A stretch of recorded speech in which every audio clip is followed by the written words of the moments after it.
याद कीजिए, जब हम लोग ट्रायल बैलेंस पढ़े थे तो आपको पता होगा कि ट्रायल बैलेंस में हम लोगों ने क्या पढ़ा था। ट्रायल बैलेंस में हम लोग आपको बताए थे, लिखकर बता रहे हैं,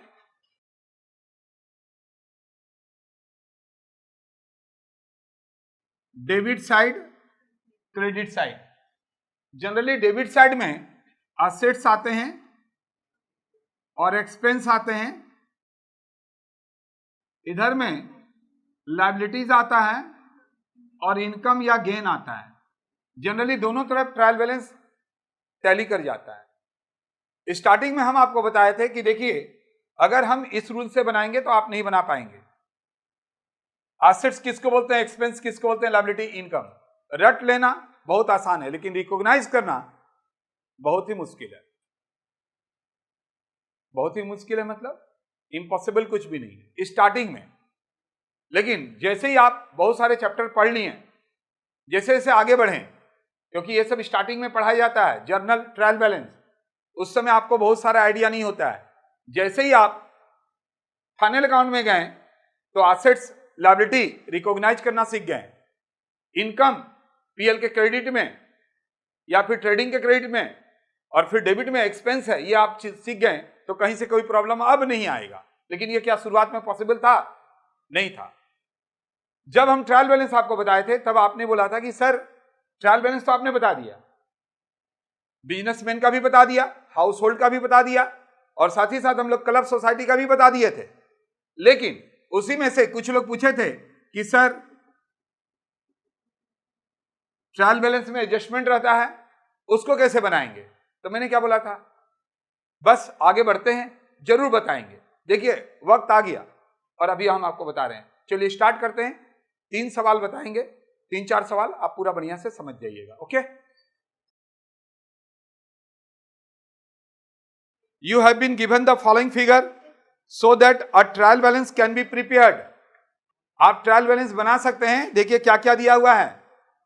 10 आइटम अगर आपको याद होगा तो सैलरी, आप सबको ही को पता है कि सैलरी जो है सो कहां जाएगा, डेबिट में, बैंक भी डेबिट में, स्टॉक कुछ नहीं बोला है तो ओपनिंग स्टॉक डेबिट में, डिस्काउंट रिसिप्ट क्रेडिट में, प्लांट डेबिट में, इक्विपमेंट डेबिट में, डिप्रिसिएशन भी डेबिट में, सेल्स क्रेडिट में जाएगा, परचेज, वेजेज, एक्सपेंस तीनों का तीनों डेबिट में और कैपिटल क्रेडिट में जाएगा।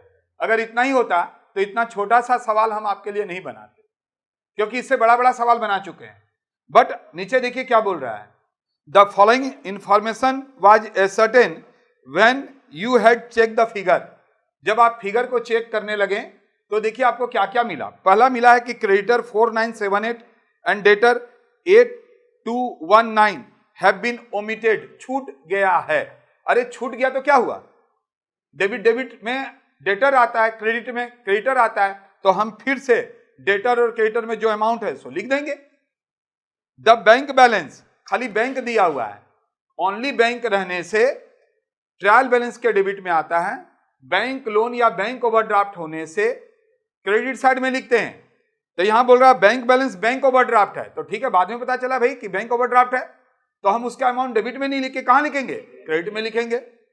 सैलरी जो 4106 है, बोलता है उसमें 780 ड्राइंग है। देखिए फर्क कुछ नहीं पड़ेगा, क्योंकि सैलरी डेबिट में आता है और ड्राइंग भी डेबिट में आता है, लेकिन दो अलग अलग हेड हैं, तो सैलरी में तो पूरा आप नहीं लिख सकते हैं ना। तो क्या होगा सो देखिए, यहां समझिएगा क्या बोल रहा है। सो सैलरीज है कितना,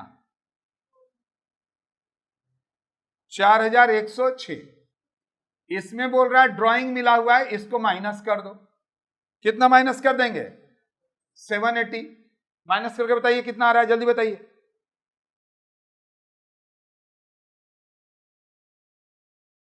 देखो और समझो बातों को। सैलरी में 780 ड्राइंग है, तो सैलरी का अमाउंट लिखेंगे 3326, और ड्राइंग भी डेबिट में ही आता है, बट हेड अलग है इसलिए डेबिट में ही आएगा, इंपैक्ट नहीं पड़ेगा कुछ भी। लेकिन दो अलग अलग हेड होते हैं। लेजर आप बनाए, सैलरी का लेजर अलग बनता है, ड्राइंग अलग बनता है, दोनों में कोई भी समानता नहीं है, कोई सिमिलरिटीज नहीं है। वेजेज का जो अमाउंट है ना, देखिए 7108 था, वही लिखते, बट बोलता है नहीं 7180 लिखना है। तो तो कोई दिक्कत का बात नहीं।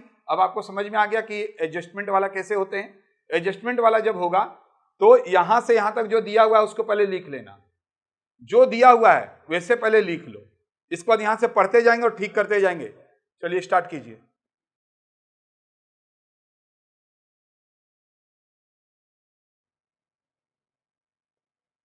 ध्यान दीजिएगा और बातों को समझिएगा। जब भी एडजस्टमेंट वाला सवाल आएगा आपको क्या करना है, जितना भी यहां पर हेड्स दिया हुआ है उसे लिख लेना, जैसा कि मैंने लिख लिया। सैलरी से लेके कैपिटल तक मैंने यहां पर लिख दिया, ठीक है। अब देखिए इसको कैसे बनाएंगे। बनाने के लिए एडजस्टमेंट पढ़िए। बोलता है creditor and debtor have been omitted.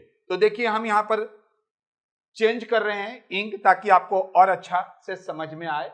12 number के बाद 13 नंबर और 14 नंबर लिखेंगे, 13 एंड 14, और यहां पर लिखेंगे क्रेडिटर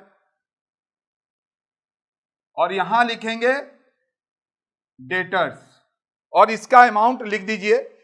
तो देखिए हम यहां पर अमाउंट लिख रहे हैं, ध्यान से देखना। क्रेडिटर के सामने, ये देखिए क्रेडिटर के सामने लिख रहे हैं हम लोग, इधर में ले आ रहे हैं 4978, और देखिए डेटर के सामने लिख दे रहे हैं हम लोग 8219। पहला एडजस्टमेंट खत्म हो गया, लिखा हुआ नहीं था, लिख दिए। दूसरा एडजस्टमेंट क्या बोल रहा है, बैंक का जो बैलेंस है वो ओवरड्राफ्ट है। ये देखिए ये जो बैंक है ये क्या है बोलिए, ओवरड्राफ्ट है। ओवरड्राफ्ट अगर ओनली बैंक रहता तो डेबिट में जाता, क्योंकि अब ओवरड्राफ्ट हो गया है, इसीलिए जो इसका अमाउंट है 6912 उसको हम लोग कहां लेकर चले गए, क्रेडिट में। नेक्स्ट वन, सैलरी में इंक्लूड है 780 ड्राइंग का। सैलरी का अमाउंट 4106 है, 780 इंक्लूड है, माइनस कर दिए, तो सैलरी के पास हम लोग 3326 लिख दिए। जैसा कि आप देख रहे हैं कि उसमें दो अमाउंट एक साथ था, तो हम यहां पर 15 नंबर करेंगे, आप लोग भी देखते जाएंगे जो ऑनलाइन में देख रहे हैं। तो देखिए क्योंकि आप सबको ही जानते हैं सीएमए में जो भी ट्रायल बैलेंस आता है एडजस्टमेंट वाला आता है, सिंपल वाला नहीं आता है। तो जरा ध्यान से देखेंगे एक एक चीजों को। तो देखिए यहां ध्यान से 15 नंबर हम लोगों ने बिठाया और 15 नंबर में हम लोगों ने ड्राइंग्स लिख दिया। अरे भाई ड्राइंग्स आता किधर है, डेबिट में आता है, ये तो आप जानते ही हैं। तो ये हम लोग 780 लिख दिए। आप बोलेंगे सर फर्क तो कुछ नहीं पड़ा, लेकिन दो अलग अलग हेड होते हैं ना, सैलरी अलग हेड है, ड्राइंग अलग हेड है, लिख दिए। वेजेज का जो अमाउंट है 7180 है, ये देखिए ये वेजेज जो है 7180 है। तो यहां तक सारा काम खत्म करने के बाद, यानी एडजस्टमेंट का काम पूरा करने के बाद, अब हम इसको यहां तो प्लस करके टोटल तो लिख ही सकते हैं, लेकिन अभी यहां पर लेकिन है। लेकिन यह है कि अब हम लोग बाकी के अमाउंट को लिखेंगे। बाकी का अमाउंट जैसे रूल एंड रेगुलेशन है वैसे ही लिखेंगे, ध्यान दीजिएगा।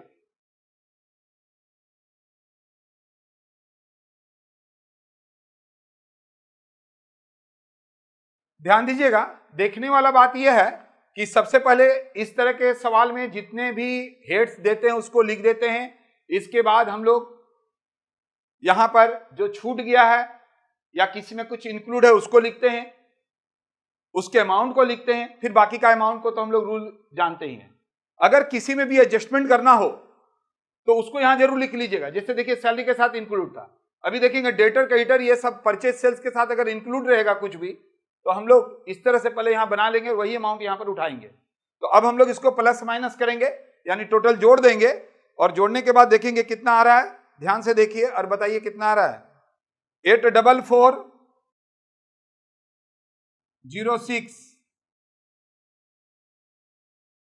उम्मीद है समझ में आया जी आप लोग को, बोलो हाँ या ना, आ गया ना। नेक्स्ट सवाल देखो,